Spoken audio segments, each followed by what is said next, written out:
Hare Krishna. Hare Krishna. All right, thank you all for being here. This is a very, very auspicious occasion today. We normally do Bhagavad Shravana program on Sunday mornings at 11 o'clock.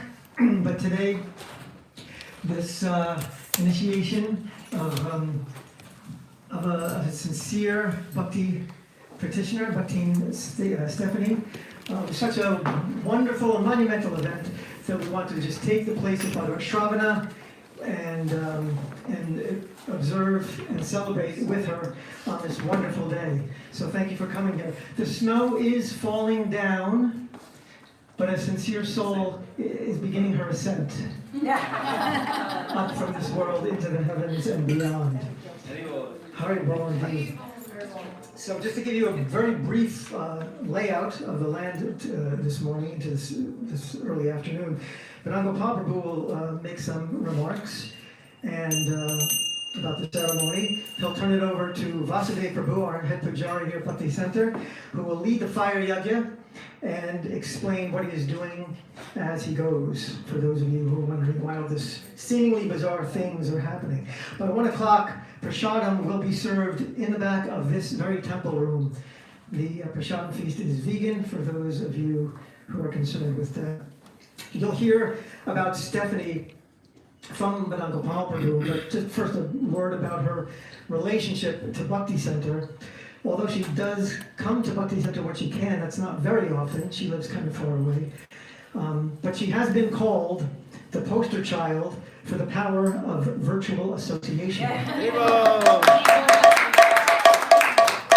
don't know how many people call her that, but I know at least one. She's a steady participant in the Bhakti Center's morning Srimad Bhagavatam class, which she attends on Zoom just about every morning. She also participates in Bhakti Center's mentor program, meeting regularly with her mentor, who is a Prabhupada disciple and award-winning author, Pranada Kamtwa, who's also very excited about this day on your behalf, Stephanie. We are so happy that Stephanie is stepping out of our screens and into our temple room to take this most important step in her spiritual journey. So His Grace Madana Gopal, who I have to say is my favorite spiritual master, who was born in Kenya, bar none. He joined ISKCON, the International Society for Christian Consciousness, in 1991 in Nairobi, in Kenya, where he was born and raised. He served over the years as the Education and Temple Management Director at ISKCON of New Jersey, where I had the privilege of meeting him. He's a graduate of the Governing Body Commission College of Leadership and currently serves as the North American co-director of ISKCON Communications. He lives in Parsippany, New Jersey with his wife, Manasi Ganga Devi Dasi, Hare Krishna, and their son, Madhav. He also works as an IT manager at a global hedge fund. So the question on all our minds is, how do you have time for this? But we're not going to go into that today.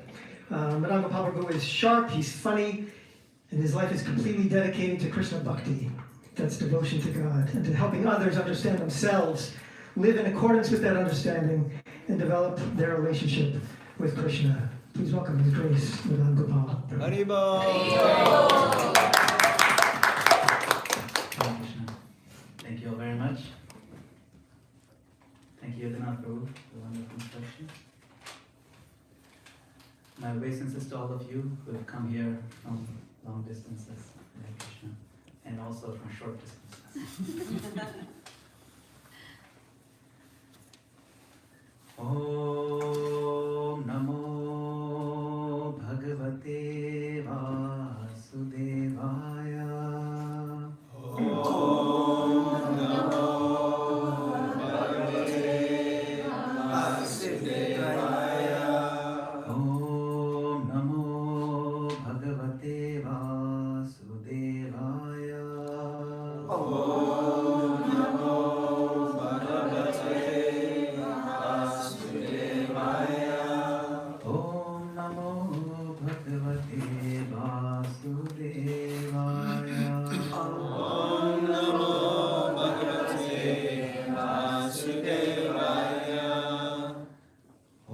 ज्ञानाञ्जनशलाकया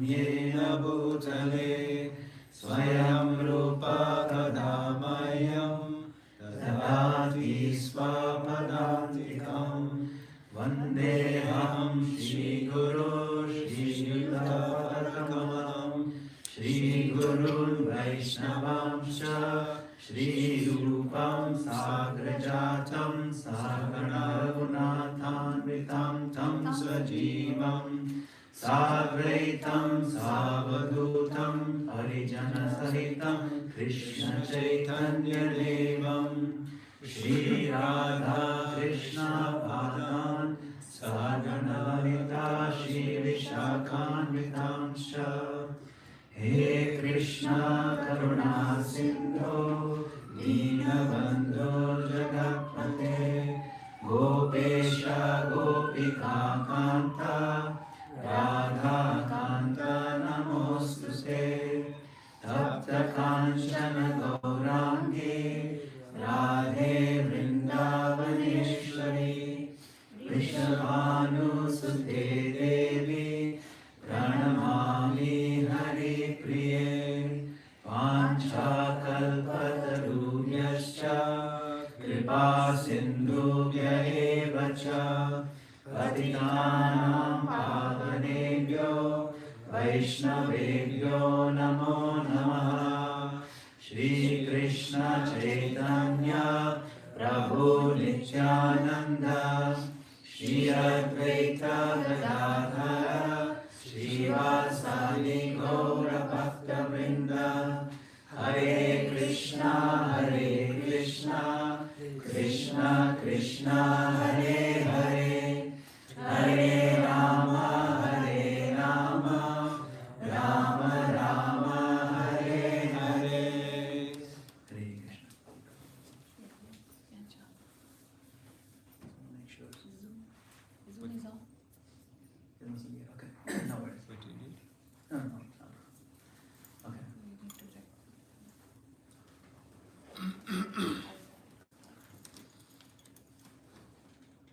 We often think of history as something behind us, something finished, something written in books,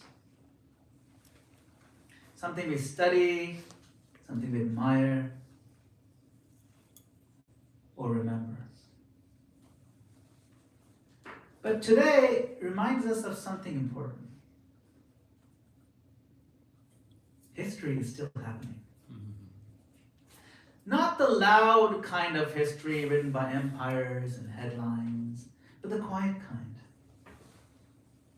The kind that actually changes the world.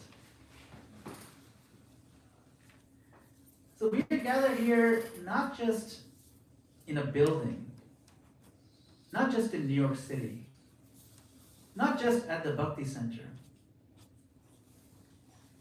We're gathered inside a story. On this very block, about 60 years ago, an elderly Indian monk stood alone in a strange country.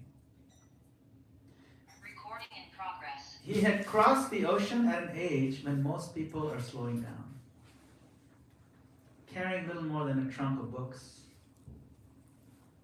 a heart full of faith, and most important instruction of his guru, his spiritual master. No followers, no money, no institution, no guarantee that anyone would listen. And yet he had something else.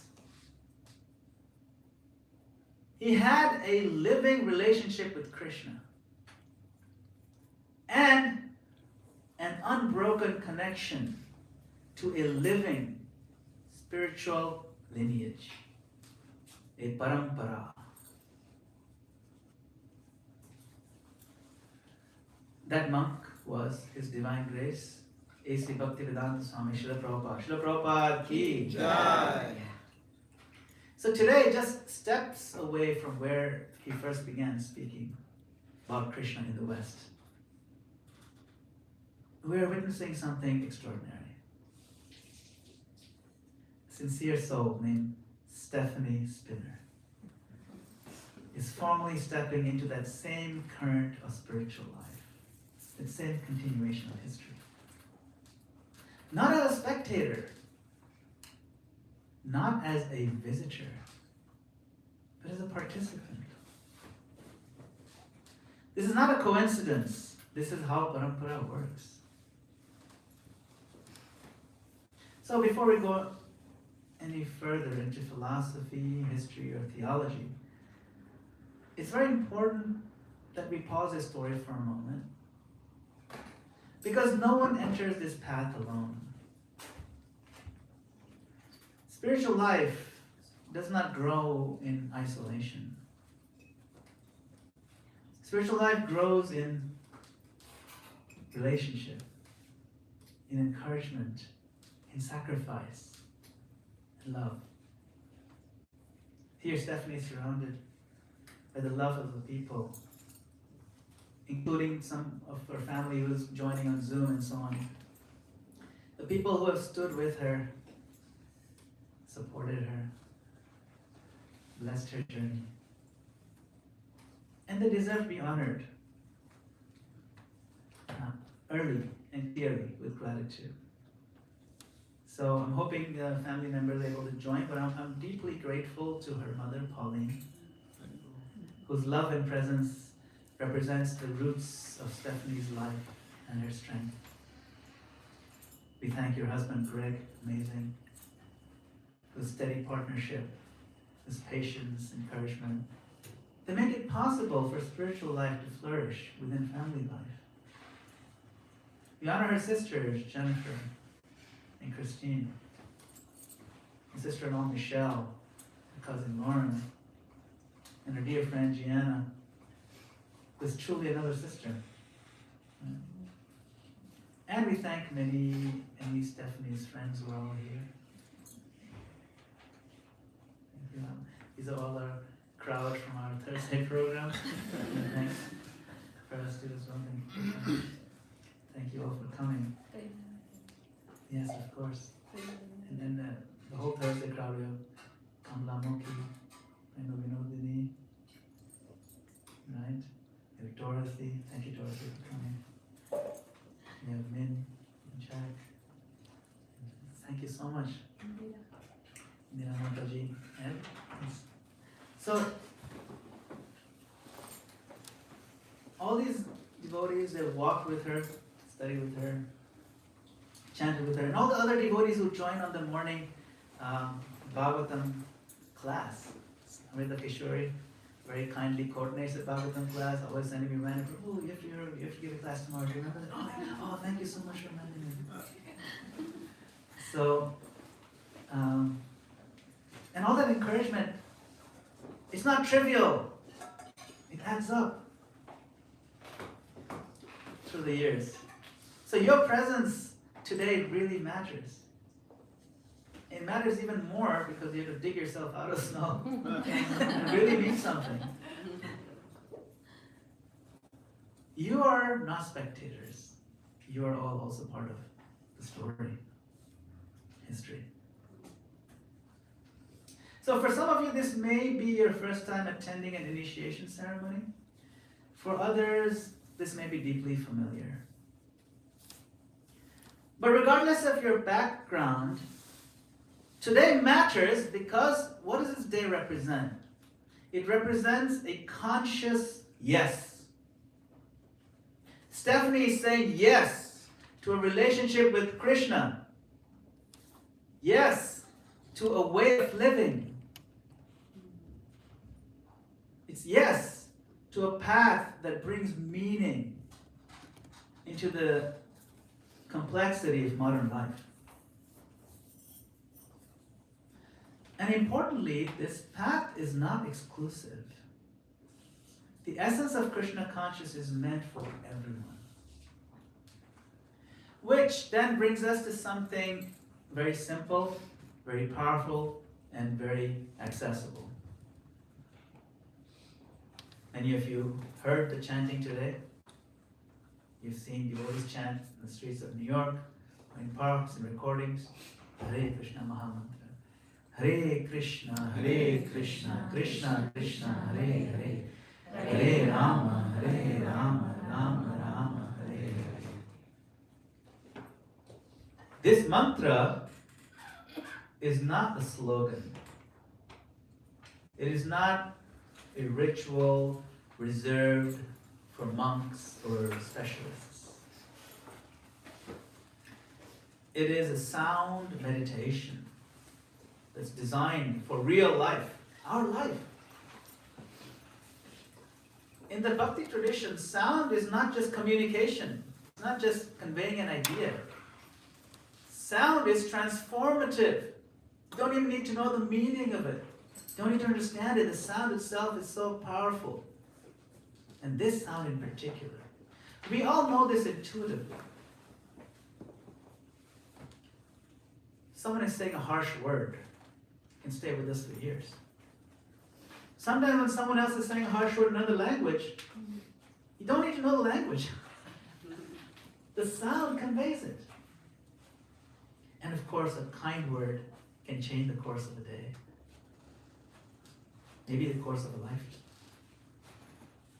I mean, I could live on a compliment for like a whole month. Don't need to eat anything. Music lifts our hearts or breaks our hearts. Sacred sound is Hare Krishna Mahamantra, is meant to reorient our consciousness. It's designed for that. And it's not even of this world, because guess what? We are also not of this world. We actually don't belong in the material plane because we are not made of matter. Therefore, our soul dances when we hear the sound that is coming from our home. Golokera Premadana Harinam Sankirtana. That the wealth of love of the spiritual stratum, Goloka, is available to us here in the form of Harinam Sankirtan, the complete chanting of the holy name of Krishna. That's the magic, that's the mysticism of spiritual life. So the names Krishna and Rama, they describe the all-attractive source of all reality. You can look on all these paintings. So beautiful. And Krishna right here. Rama means the reservoir of all joy. And Hare. Hare is the divine love and the spiritual energy of the Supreme Lord. He's gracing the altar of the utmost beauty, most beautiful Radha, Srimati Radharani. Together, this mantra, the words in the mantra, they're a gentle appeal. They're an entreaty to the Lord. Please, my Lord, please, O energy of the Lord, please, O Radha, please, O Krishna, please reconnect me. We hear the word yoga all the time. Yoga, we think, okay, Lululemon, Yoga pants. pressing your nose. No. But yoga is much deeper. Though yoga means connection to the divine stratum. So it's an appeal. Please reconnect me. Reconnect me means we used to be connected. And it implies that I'm missing that connection. The thirst we feel in our lives, it's that missing connection. Please reconnect me. Please engage me in love. Please bring me home. That's what we're saying every time we chant Hare Krishna, Krishna Krishna, Hare Hare, Hare Rama, Rama Rama, Hare Hare. No belief is required to begin.